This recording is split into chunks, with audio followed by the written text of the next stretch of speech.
जी अस्सलाम वालेकुम। कैसे हैं सब लोग? उम्मीद है सब स्टूडेंट खैरियत से होंगे। तो आज हम 8th क्लास की एक्सरसाइज 1.3 वो करेंगे, जिसका पार्ट 1 हमने कर लिया था और क्वेश्चन नंबर 1 का पार्ट 1 हमने कर लिया था कंप्लीट, और अब हम कर रहे हैं पार्ट 2। तो चलते हैं। ये वही मैंने पीछे भी बताया हुआ, commutative law of union find करना होता है इसमें, और इंटरसेक्शन फाइंड करना होता है, ठीक है। और उसी के साथ इनको वेन डायग्राम में लिखना होता है, ठीक है।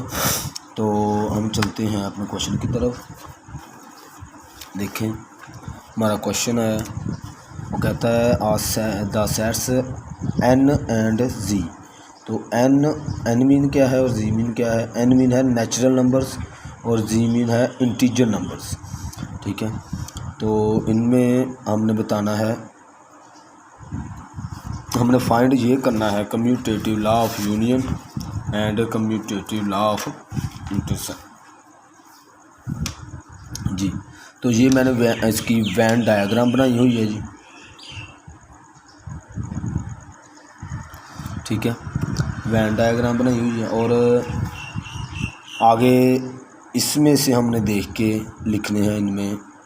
और ये ओवरलैप डायग्राम बनी है इसलिए कि दोनों में कॉमन वर्ड है, जिसकी वजह से ये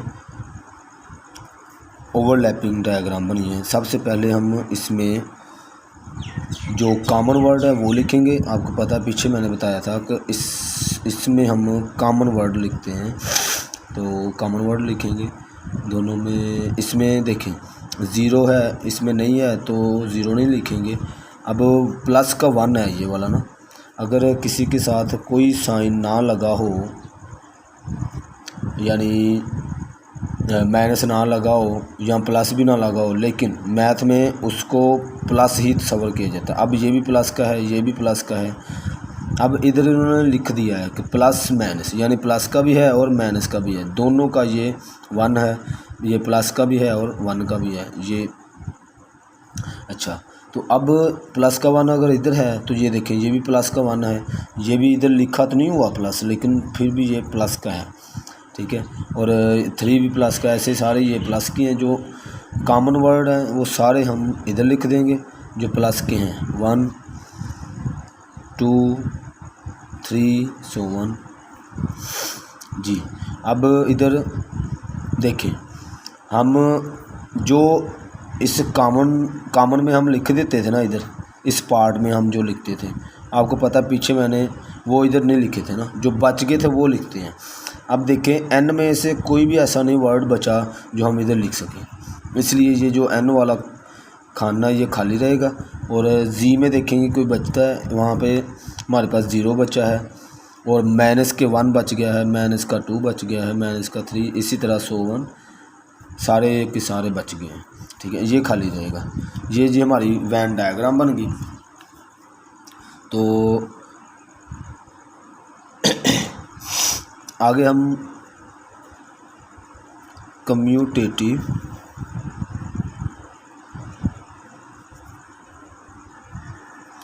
law of union,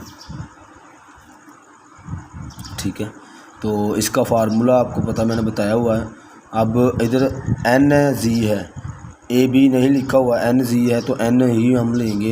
N union G is equal to G union N, ठीक है। अब सबसे पहले हम लेंगे लेफ़्ट हैंड साइड, तो N union G is equal to N की वैल्यू, पहले हम एन लिखा हुआ है ना, तो एन की वैल्यू लिखेंगे हम, सारी प्लस की हैं, 2 3 यूनियन। मैंने बताया है अगर प्लस लिखें या ना लिखें कोई फ़र्क नहीं पड़ता। अगर माइनस होता तो माइनस लाजमी लिखना था हमने ना। अब यहाँ पे प्लस है तो प्लस अगर लिखेंगे तब भी ठीक है, अगर नहीं लिखते तब भी ये प्लस की ही तस्वर होगी जी। 0 +1 ±2 ±3 सो 1 जी। इसका यूनियन फाइंड करना है। तो आपको पता है यूनियन में हम दोनों सेट के लिख देते हैं नंबर, जो इसमें होते हैं जो इसमें होते हैं सारे हम लिख देते हैं। तो ये सारे ज़ीरो से शुरू हो रहे हैं, +1 ±2 ±3 +-4 ऐसे 100 चलते जाए। ठीक है, ये हमारा लेफ़्ट हैंड साइड जो है ना वो फाइंड हो गई है। अब हम लेंगे राइट हैंड साइड। तो राइट हैंड साइड की भी डायग्राम है जो वो भी ऐसे ही बनेगी। यहाँ पे आप डायग्राम बनाएंगे तो उसमें क्या करेंगे, जो जी है वो इस तरफ लिख देंगे, जो एन है वो इस तरफ लिख देंगे। अगर आप कहते हैं तो ये एक डायग्राम बना देता हूँ, पीछे वैसे मैंने नहीं बनाई हुई, लेकिन चलो ये एक बना देता हूँ ताकि आपको पता चल जाए अच्छे से। ये देखिए लेफ़्ट हैंड साइड की अब हम बना रहे हैं, सॉरी राइट हैंड साइड की ना। इसमें फ़र्क सिर्फ इतना पड़ता है, आंसर सेम ही आना होता है, लेकिन फ़र्क सिर्फ इतना है कि जो एन है उनकी पोजीशन चेंज हो जानी है। एन इधर आ जाना है एक साइड पे, दूसरा जो जी है वो दूसरी। देखें ये यूनिवर्सल सेट हो गया।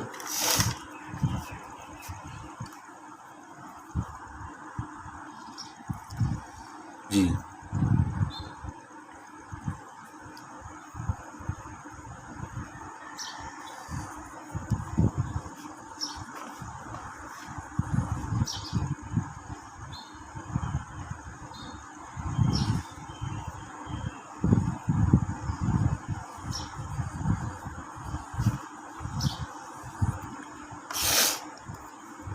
ये हमारे पास पहले इधर एन था ना, ये देखिए एन लिखा हुआ है, इधर जी लिखा हुआ है। आपने क्या करना है, इधर जी लिख देना है और इधर एन लिख देना है, बस इतना सा फ़र्क है। लेकिन जो एलिमेंट है वो जी के जी में आ जाएंगे। जैसे जी के ये बच्चे थे 0 -1 -2 -3 1, और इसमें वही रहेंगे जो उधर है, और ये खाली रहेगा सेट बस। जी अब commutative law of intersection find कर रहे हैं। नहीं, अभी हम राइट हैंड साइड ले रहे हैं ना, ये वाली राइट हैंड साइड। पहले हमने फाइंड किया लेफ़्ट हैंड साइड, अब हम करेंगे राइट हैंड साइड। देखते हैं इक्वल आती है। ये राइट हैंड साइड का मैंने बनाया है ना, राइट हैंड साइड। जी राइट हैंड साइड हमारे पास है जी यूनियन एन। तो पहले एन था यहाँ पे, तो हमने एन की वैल्यू लिखी थी। अब जी है तो अब पहले हम लिखेंगे जी की वैल्यू 0 +1 ±2 ±3 1 यूनियन एन की वैल्यू 1 2 3। जी अब इनका यूनियन फाइंड करना है। तो यूनियन में दोनों के सेट लिखते हैं, दोनों के सेट लिख देंगे। प्लस का 1 इधर भी है, इधर भी है, लिख दिया। माइनस का भी है तो वो भी लिख दिया। ठीक है, इसी तरह ये करते हैं। तो हैंस प्रूव हो गया। ये राइट हैंड साइड बनी है हमारी, हैंस प्रूव हो, ये भी और वो भी सेम आ गई है।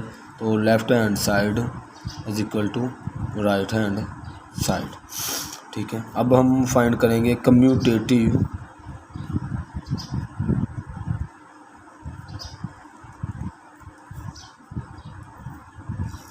Law of intersection.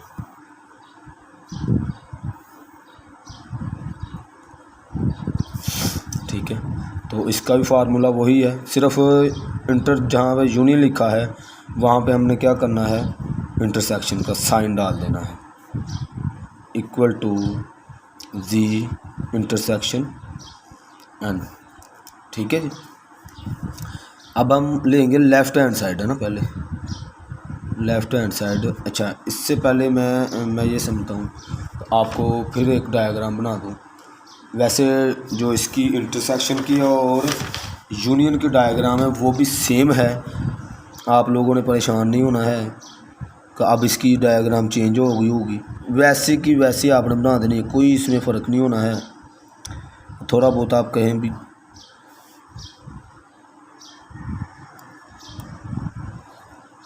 ये देखें,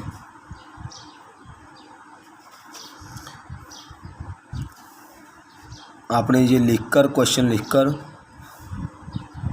ऐसे कम्यूटेटिव लॉ ऑफ इंटरसेक्शन, उसके नीचे अब फिर डायग्राम बनानी है, फिर आगे आपने क्वेश्चन हल करना शुरू करना है। ठीक है,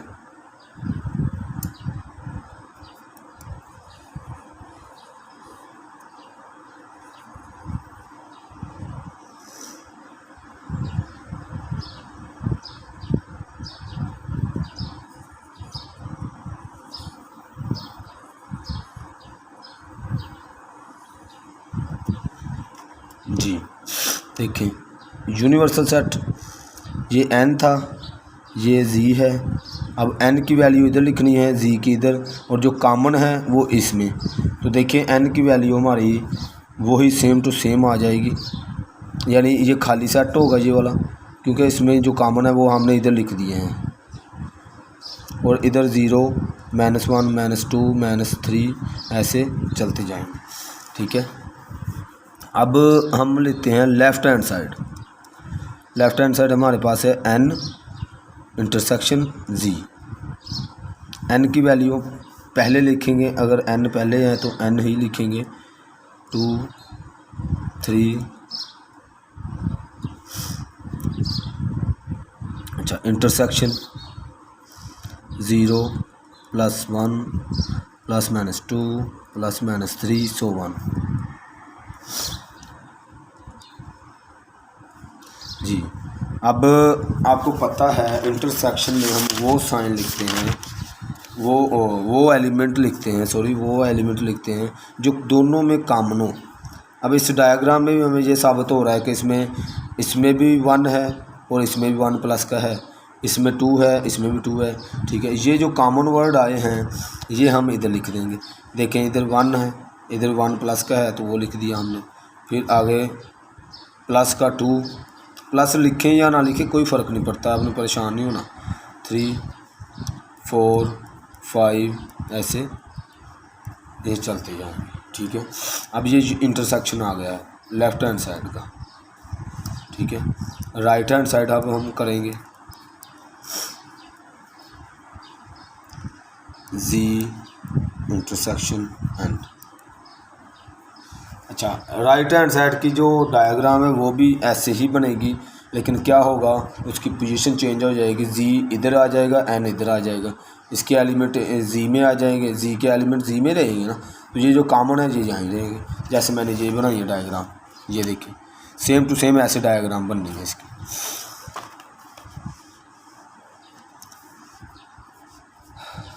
जी, अब पहले z है तो z की वैल्यू लिखेंगे, 0, +-1, +-2, +-3, so on। और इंटरसेक्शन n की वैल्यू 1, 2, 3, so on। ठीक है, अच्छा, इंटरसेक्शन आपको पता है इसका कैसे लेते हैं कि कॉमन वर्ड देखते हैं, तो कॉमन वर्ड दोनों में वही है, 1, 2, 3, 4, 5 ऐसे, so on। ठीक है, ये हमारे पास आ गया इंटरसेक्शन।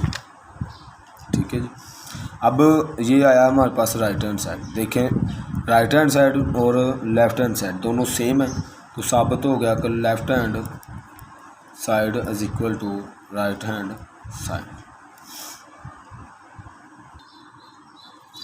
जी, तो अब हम करेंगे क्वेश्चन नंबर जुज़ नंबर 3। हमारा क्वेश्चन नंबर 1 का पार्ट नंबर 3 कर रहे हैं। तो पार्ट नंबर 3 में देखें, ये क्वेश्चन दिया हुआ है, ये देखिए लिखिए, इसने ये क्वेश्चन दिया हुआ है ना। ठीक है, C और D ये हमें क्वेश्चन है कि x such that x belong to n mean है नेचुरल नंबर, और इससे e जो e की शेप का है, e नहीं है लेकिन e की शेप का है, तो इसे बिलोंग टू कहते हैं। n मीन है नेचुरल नंबर। ये जो साइन बना हुआ है उल्टा v, इसको कहते हैं और 8। अब ये जो साइन बने हुए हैं ये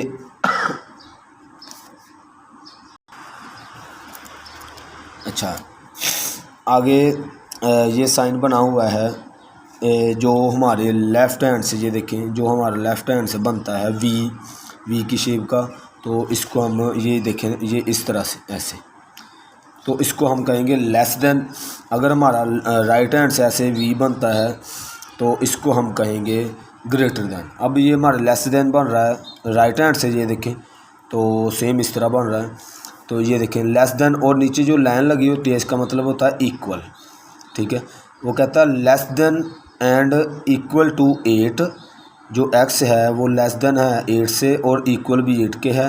एंड जो फिर आगे कहता है कि x है जो वो लेस देन एंड इक्वल है 18 के, ठीक है।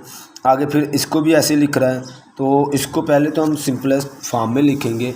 ये जो इसने लिखा हुआ है इस फॉर्म को ख़त्म करके दूसरी फॉर्म में हम लिखेंगे जी। अब हम क्वेश्चन करेंगे, ये जो हमारी फॉर्म होती है इसको हम कहते हैं बिल्डर फॉर्म, और इसको हमने इससे ना ये जो फॉर्म लिखी हुई है पूरी, जिस तरह ये हमारे साइन यूज़ किए गए हैं, इसको कहते हैं पूरी इस फॉर्म को इस तरह लिखने को कहते हैं बिल्डर फॉर्म, ठीक है। अब इसको हमने लिखना है टेबुलर फॉर्म में। जो हम पीछे क्वेश्चन करते रहे हैं, ये जो हमने किए हैं ये वाले क्वेश्चन, ये जो फॉर्म लिखी हुई है इसको कहते हैं टेबुलर फॉर्म। तो हमने इसको अपना बिल्डर फॉर्म में लिखना है जी। अब ये देखें x such that x belong to n mean है नेचुरल नंबर। तो आपको पता है नेचुरल नंबर है वो 1 से शुरू होते हैं। तो अब लेकिन यहाँ पे 1 नहीं है क्योंकि उसने कहा है कि 8 इक्वल है और लेस देन भी है, यानी 8 से हम नीचे नहीं जाएंगे, इसमें 8 भी इंक्लूड होगा, 8 लिखेंगे हम। फिर आगे वो चलता जा रहा है, वो कहता है 18 तक है, लेकिन 18 से आगे नहीं, 18 से कम है और 18 इक्वल है, ठीक है। यहाँ पे फिर 9 आएगा, 10 11 12 ऐसे ये 101 18 तक चलते जाएंगे, ठीक है। आगे अब यहाँ पे ये कह रहा है कि y सच दैट y और belong to n mean natural number, इसका मीन है और n less than and equal y और लेस देन 19 एंड इक्वल। तो अब देखें, अगर ये देखें ये जो लेस देन एंड इक्वल, अगर इसके नीचे ये लाइनें ना लगी होती तो फिर होना था बिटवीन। देखिए फ़र्ज़ करें ऐसे होता, सिर्फ ऐसे इस तरह से, तो इन दोनों साइन का मतलब ये हुआ, फ़र्ज़ करें यहाँ पे 9 लिख लेते हैं, यही जो उसने लिखी हुई है, और यहाँ पे 19 लिख लेते हैं। इसका मतलब ये था कि इनके बिटवीन में है, यानी फिर इसमें 9 है जो वो इंक्लूड नहीं होना था, 9 से नीचे वाली जो थी वो इंक्लूड होनी थी, इधर से 19 इंक्लूड नहीं होना था, 19 से कम होना था, 18 तक हमने लिखनी थी यहाँ पे वैल्यू। लेकिन चूंकि यहाँ पे लाइनें ऐसे लगी हुई हैं ऐसे, इसका मतलब है कि ये भी इसमें इंक्लूड है, यानी इक्वल भी इस 9 के भी है और 19 के भी, ठीक है। इसलिए हम 9 को भी इसमें ऐड करेंगे, 9 फिर आगे 10 11 12 ऐसे ये सारे नंबर कहाँ तक जी, 19 तक, ठीक है। अब इसको हमने लिखना है वेन डायग्राम में, ठीक है। तो वेन डायग्राम में कैसे लिखना है वो मैं आपको बता दूँ।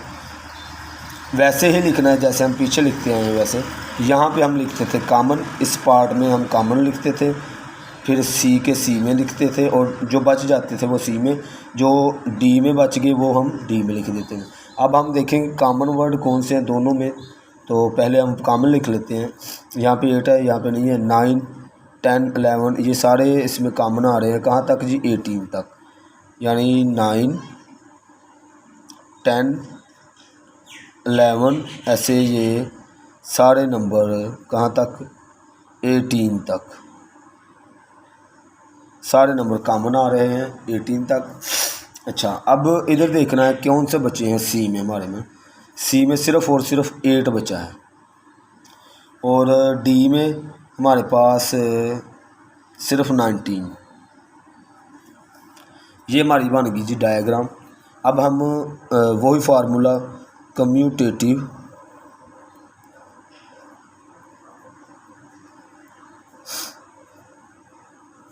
Law of union C union D is equal to D union C. ठीक है, आप क्या करेंगे, पहले हम लेफ़्ट हैंड साइड लेंगे, ठीक है, फिर राइट हैंड साइड लेंगे। पहले लेफ़्ट हैंड साइड लेके हम उसे हल करेंगे, फिर राइट हैंड साइड हल करेंगे। ठीक है, दोनों इक्वल आ जाएंगे। उसके बाद फिर मैं ये आगे हल नहीं कर रहा क्योंकि पीछे जिसने मेरे क्वेश्चन अच्छे से समझ लिए हैं, उम्मीद है वो ये आगे खुद कर लेगा। ठीक है, उसके बाद हम ये फाइंड करने के बाद हम करेंगे कम्यूटेटिव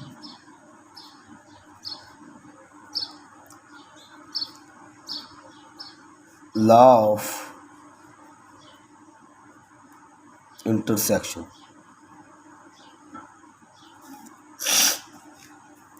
ठीक है, तो इंटरसेक्शन में आपको पता है सिर्फ साइन चेंज होना है इंटरसेक्शन का, D is equal to D intersection C, बस। तो क्या करना है, पहले हमने लेफ़्ट हैंड साइड लेनी है, फिर राइट हैंड साइड। चले ये मैं एक एक कर देता हूँ। इसकी जो डायग्राम है वो भी सेम ऐसे ही बननी है, कोई इसमें आपने कोई फ़र्क नहीं डालना है। तो उसकी डायग्राम पता नहीं कैसे बनेगी, क्या होगा। ये देखिए सी है, ये डी है, समझ लीजिए इंटरसेक्शन किया। ठीक है, तो यहाँ पे 8 सी में 8 बच जाएगा, जो डी होगा उसमें डी बच जाएगा, बस ये 19 बच जाएगा। तो आपने सेम टू सेम डायग्राम ऐसे ही बनानी है, कोई इसमें फ़र्क नहीं डालना। मैं इसे को ना थोड़ा सा आपको बता देता हूँ। इंटरसेक्शन में अक्सर ना बच्चे हमारे इंटरसेक्शन में गलतियाँ कर लेते हैं। यूनियन तो सारे इंक्लूड होते हैं ना, वो लिख लेते हैं, लेकिन इंटरसेक्शन में ना अक्सर गलती हो जाती है बच्चों से ना, इसलिए मैं लिख देता हूँ 8 9 10 ऐसे 18 तक। अच्छा, इंटरसेक्शन डी की वैल्यू हमारे पास है 9 10 ऐसे 101 19 तक। ठीक है, तो इसका इंटरसेक्शन लेना है। अब देखिए इंटरसेक्शन में हमेशा कॉमन वर्ड लिखते हैं। देखिए इसमें 8 है, इसमें नहीं है, इसमें 9 9 10 11 18 तक सारे नंबर है, सिर्फ इसमें 19 नहीं है तो वो नहीं लिखेंगे। जैसे हमने ये डायग्राम बनाई है, देखिए 9 से शुरू हो रहे हैं जो कॉमन है, दोनों में जो मौजूद है कॉमन 9 10 11 101 ऐसे ये मैंने डॉट लगाए हुए हैं, 101 18 तक हमारे कॉमन वर्ड आते हैं। तो हम ऐसे लिखेंगे यहाँ से 9 नहीं सॉरी 8 नहीं लिखेंगे, 9 10 11 12 13 ऐसे ये चलते जाएंगे कहाँ तक जी, 18 तक। बस ये हमारा सी इंटरसेक्शन डी आ गया। और डायग्राम इसकी कैसे मैंने बताया इसी तरह बननी है। आगे इसी का हम करेंगे, ये है left hand side, right hand side कर लेते हैं हम, उसमें भी यही है डी इंटरसेक्शन सी। तो पहले डी लिखा हुआ है, डी की वैल्यू लिखेंगे हम 9 10 11 12 19 intersection 8 9 10 18 equal D intersection C. अच्छा, इसमें भी कॉमन वर्ड हमने देखने हैं, दोनों में जो कॉमन है, तो इधर 9 है इधर 9 ऐसे वही कॉमन वर्ड आ जाएंगे, 10 11 12 ऐसे 18 तक सारे हमारे कॉमन आ। अच्छा, जो इसकी डायग्राम वो भी सेम इसी तरह ही बननी है, वो भी आपने परेशान नहीं होना। अब देखें जो लेफ़्ट हैंड साइड थी और राइट हैंड साइड थी ये होगी हमारी सेम, तो सो प्रूव हो गया। तो left hand side is equal to right hand side.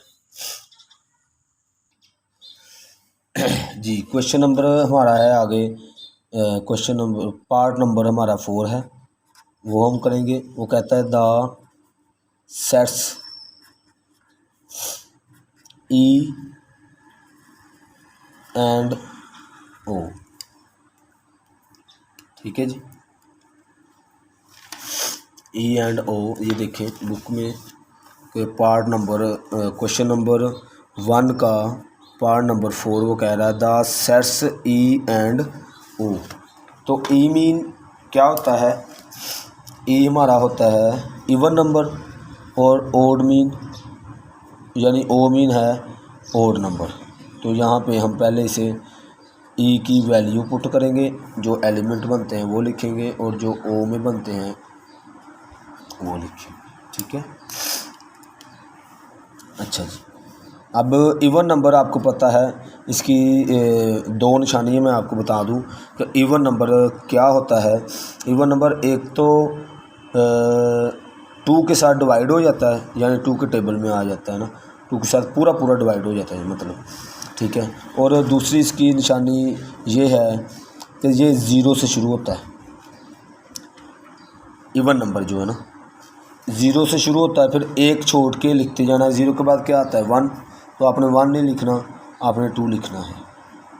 ठीक है, 3 नहीं लिखना, फिर आपने 4 लिखना है, फिर 5 छोड़ के 6 लिखना है, फिर 7 छोड़ देना है, 8 लिखना है। आप देखें इनमें से कोई ऐसा वर्ड नहीं है जो 2 पे डिवाइड ना हो सके। ये भी 2 से डिवाइड हो जाता है, ये भी पूरा पूरा इसका आंसर आ जाता है, यानी डेसिमल में आंसर नहीं आना चाहिए। ऐसे 101 ये नंबर आगे चलते जाएंगे। इसी तरह अब ओड नंबर वो कह रहा है, तो ओड नंबर हैं जो ये 1 से शुरू होते हैं। पहली निशानी तो ये है कि ये 1 से शुरू होते हैं, और दूसरा ये कि ये 2 पे डिवाइड नहीं होते हैं। जैसे 1, अब 1 के बाद 2 आता है, 2 नहीं लिखेंगे, एक छोड़ के लिखते जाना है हमने। 3, 4 छोड़ देना है, 5, 6 छोड़ देना है, 7, 8 छोड़ देना है, 9। इसी तरह ये आगे चलते जाएंगे। ठीक है जी।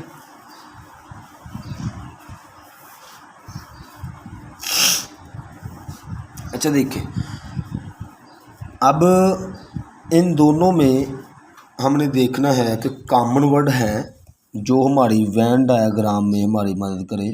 जैसे मैंने शुरू में मेरा जिसने लेक्चर लिया है शुरू वाला, उसमें मैंने बताया था कि 2 तरह की इसमें यूज़ होगी डायग्राम।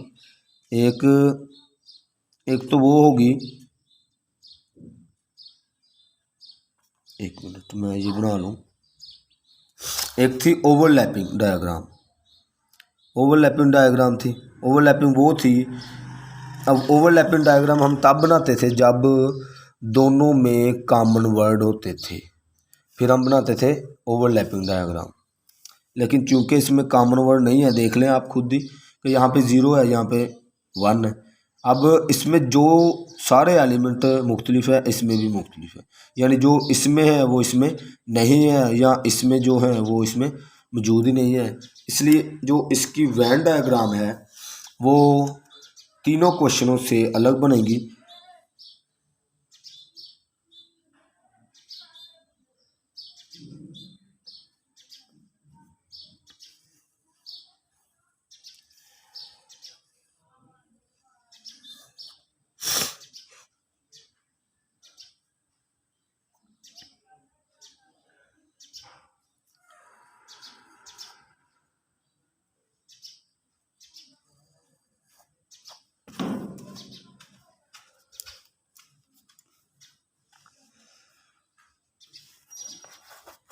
जी देखें, अब ये यूनिवर्सल सेट हो गया, यू का साइन हो गया। अब ये हमारा हो गया ई और ये ओ।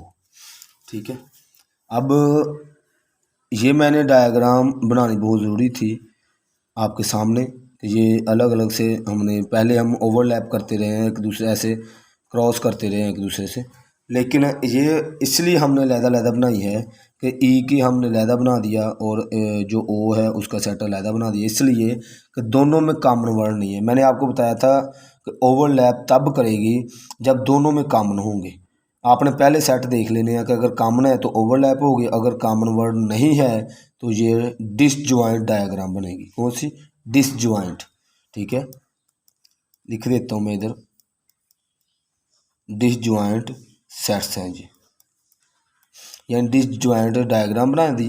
तो अब ई के जो एलिमेंट है वो हम ई में लिख देंगे, 0, 2, 4 ऐसे चलते जाएंगे ये, और ये 1 से शुरू होते हैं, ऑड नंबर 1 3 5 7 ऐसे ये आगे चलते जाएंगे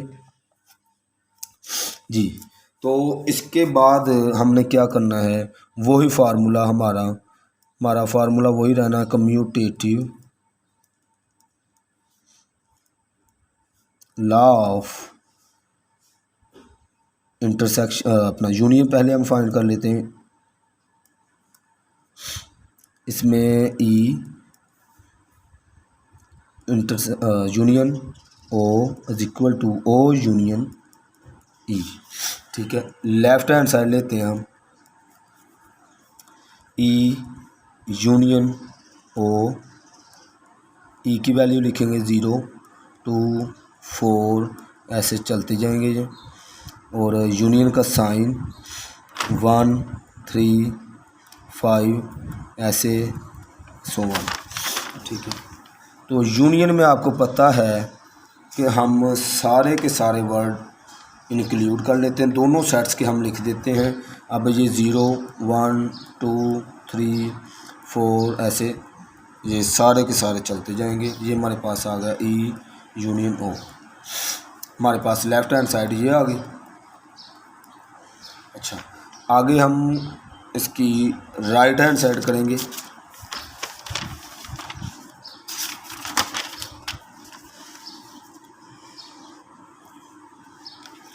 जी, इसकी राइट हैंड साइड हमारी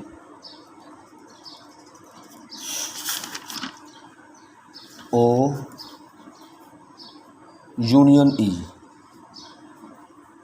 ओ में ओड नंबर थे 1 3 5 7 ऐसे, और 0 2 4 6 जी। अब यूनियन में सारे लिखते हैं तो सारे लिख देंगे हम, 0 से शुरू होंगे और 2 3 4 5 6 7 ऐसे आगे चलते जाएंगे नंबर 1 जी। अब ये हमारी होगी कम्यूटेटिव लॉ ऑफ यूनियन जी। अब कम्यूटेटिव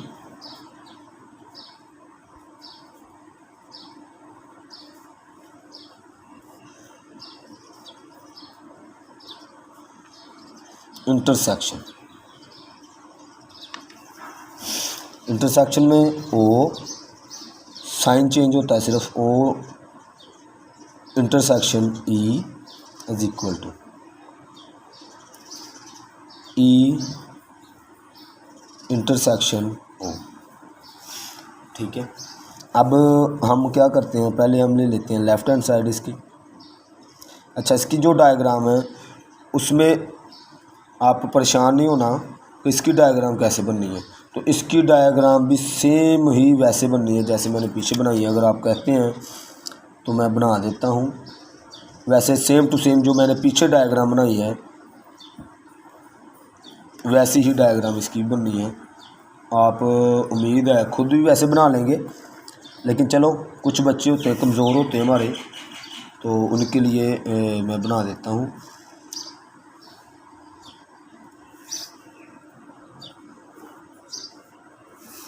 ठीक है, कोई इसमें आपने फ़र्क नहीं डालना है कि पता नहीं किस तरह से, अब इंटरसेक्शन वो कह रहा है तो इंटरसेक्शन में किस तरह की डायग्राम बननी है, नहीं बिल्कुल भी नहीं, सेम वैसी की वैसी बनेगी।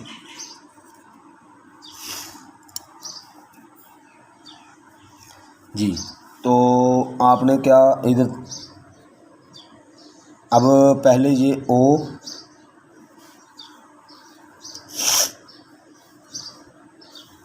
अच्छा जहाँ पे ना, चलो ठीक है जैसे भी बना लें। अब ओ और ई, ठीक है, ओ की जो एलिमेंट है वो ओ में लिख दे हैं, जो ई के हैं वो ई में लिख देना, बस 3 5 ऐसे 0 2 4 6 ऐसे, बस इसको यू कहते हैं यूनिवर्सल, यानी universal set. Intersection left hand side, O intersection E, O की वैल्यू लिखेंगे 1 3 5, इंटरसेक्शन 0 2 4 6, ओ इंटरसेक्शन ई। अच्छा जी, अब इंटरसेक्शन में हमें पता है कि हम वो लिखते हैं जो कॉमन हो, दोनों में एक जैसे हो, वो लिखते हैं। अब देखिए यहाँ पे 1 है, जो इस ओ का सेट है ना, ये कंप्लीट इसमें मिलता ही नहीं है, कॉमन है ही नहीं, कोई भी वर्ड है ना जो एक जैसा नहीं है, तो हम इसको खाली सेट ऐसे लिख देंगे। ठीक है, बस ये हमारा आंसर है, ये हमारी लेफ्ट हैंड साइड है। ठीक है, right hand side E intersection O. अब ई की पहले हम लिखेंगे 0 2 4 6, इंटरसेक्शन 1 3 5 7, ऐसे चलती जाएंगी। अब इंटरसेक्शन लेना है, तो इंटरसेक्शन में कॉमन होते हैं, तो दोनों में कॉमन कोई भी नहीं है, यानी अगर इधर 2 है ना, इधर भी 2 होता तो हम इधर लिखते। अब कोई भी कॉमन नहीं है तो क्या होगा, ये खाली सेट होगा। ठीक है, ई इंटरसेक्शन हो, तो ये हमारी राइट हैंड साइड आई है जी। तो साबित हो गया, ये देखिए ये भी खाली सेट है, ये भी खाली सेट है, तो साबित हो गया कि left hand side is equal to right hand side. वास्सलाम।